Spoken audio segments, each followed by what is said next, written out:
Welcome back, boys and girls. Today we are looking at Lesson 15, Session 2. This is a developed lesson, Understanding of Rate Concepts.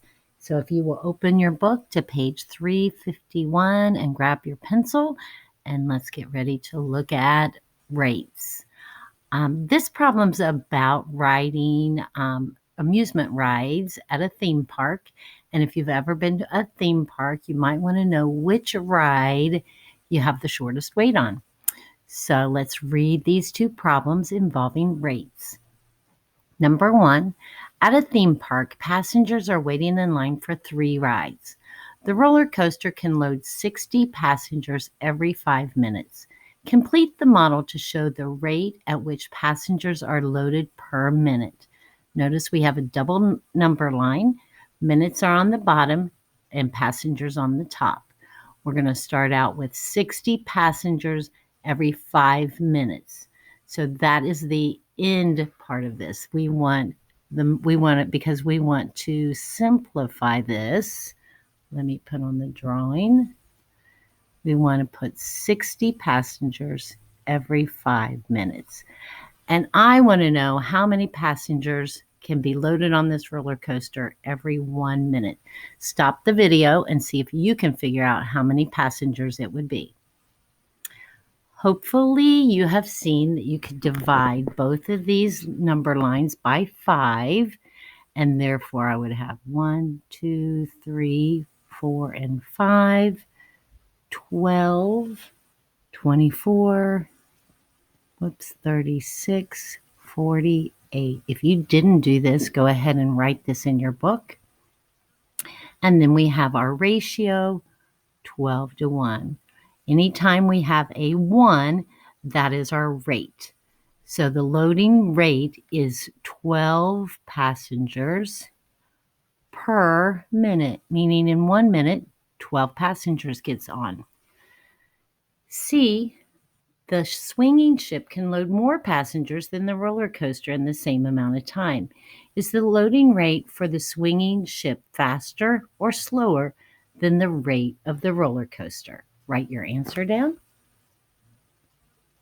And the loading rate would be faster because it can do more per minute. It is faster.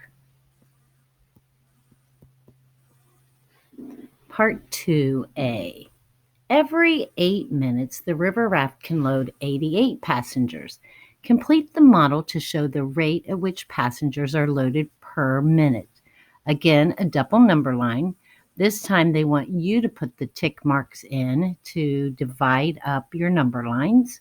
And we know we have 88 passengers in 8 minutes. So I'm going to start over here and do 88 passengers for 8 minutes. Pause the video and see if you can complete the model. Hopefully you have found that if you divide each of these by 8, because I want 1 minute, so let's do 4, 1, 2, 3, 4, 5, 6, 7, 8. So there's my 1 minute. And if I drew tick marks corresponding to these tick marks, 88 divided by 8 is 11. So I have 1 minute, 11 passengers. Hopefully you filled out the rest of these numbers. It's just really messy when I'm trying to write on this. So the loading rate is 11 passengers per minute. So on the roller coaster, it was 12 passengers per minute. The river raft is 11 passengers per minute. Suppose the same number of passengers are in line for the roller coaster, the swinging ship, and the river raft. If you want to get on a ride as quickly as possible, which line should you get in, and explain how you know? Stop the video and write your answer.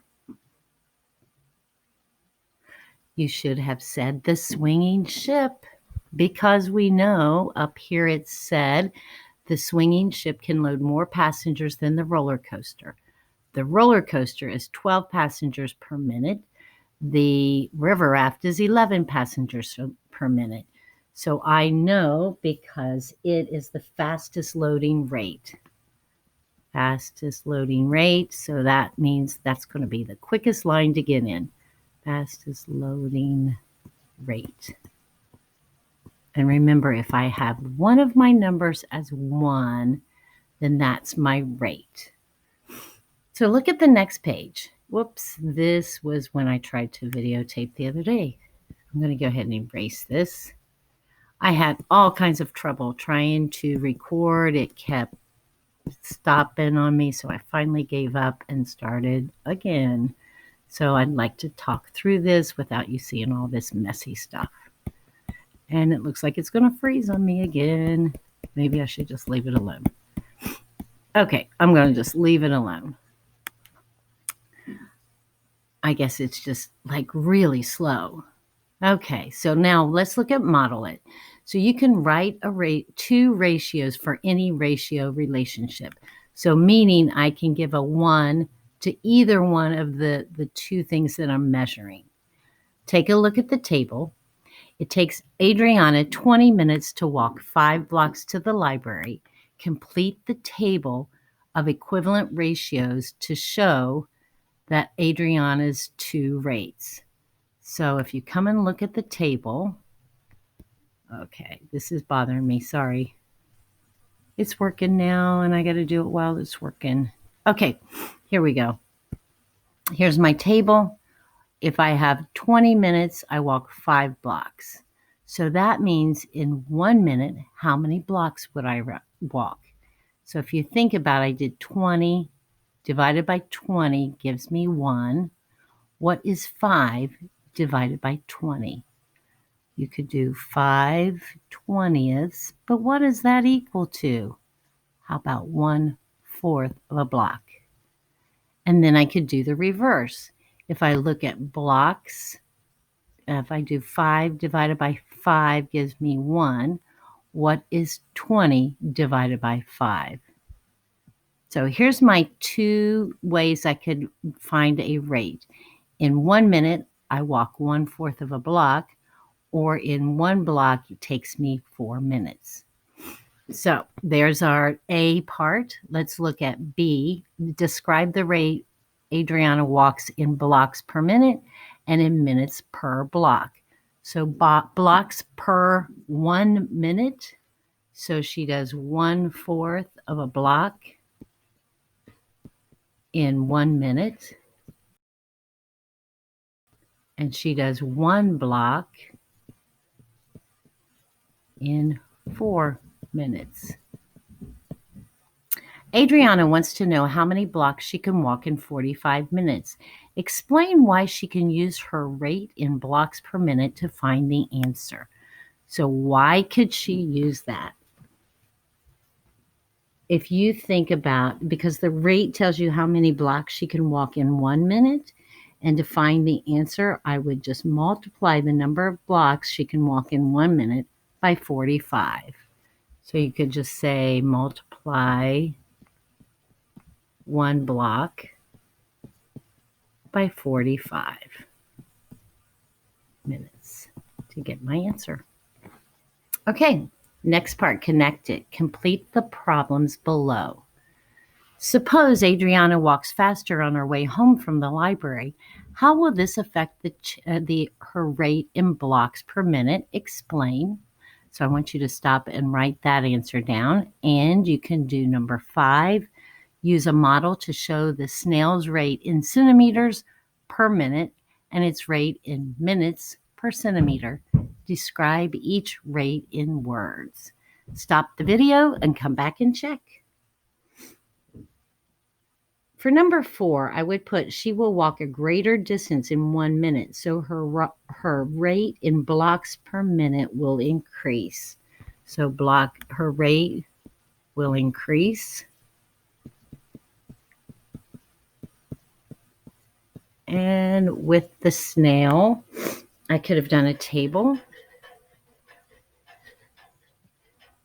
And let's say I have minutes and centimeters. And if I had over here, it says 3 minutes I go 30 centimeters. That means if I wanted a rate, I'm going to do 1, 2, divide them both by 3. So 1 minute for 10 centimeters. Or if I wanted 1 centimeter, takes me, I divided 30 by, let's see, 30 divided by 30 gives me 1. So I'm going to do right here, this is going to be 1/10. So I could say the snail goes 1 centimeter in 1/10 of a minute, or in 1 minute, he goes 10 centimeters. And I believe that is the end of what we're going to do. You are going to complete page 353 and 354 on your own. Make sure you study this example. I'll read through it so then you can go ahead and answer the questions. A train uses 48 gallons of fuel for every 8 miles it travels. Write the train's rate of fuel use in gallons per mile and in miles per gallon. Write equivalent ratios to make comparisons to 1 unit. So you see the table. I always just think if it's asking me gallons per 1 mile. So if I have 1 mile, how many gallons? That would be right here. How did I get that? So I go 8 divided by 8 gives me 1. 48 divided by 8 gives me 6. And the next one I have a 48 to 8. And I want to know if this is 1. So I divided 48 by 48 to get 1. 8 divided by 48 is 8 48ths, or simplified 1/6. So you need to go ahead and complete numbers 1 through 5. And when you have questions, we can answer them in class. Good luck.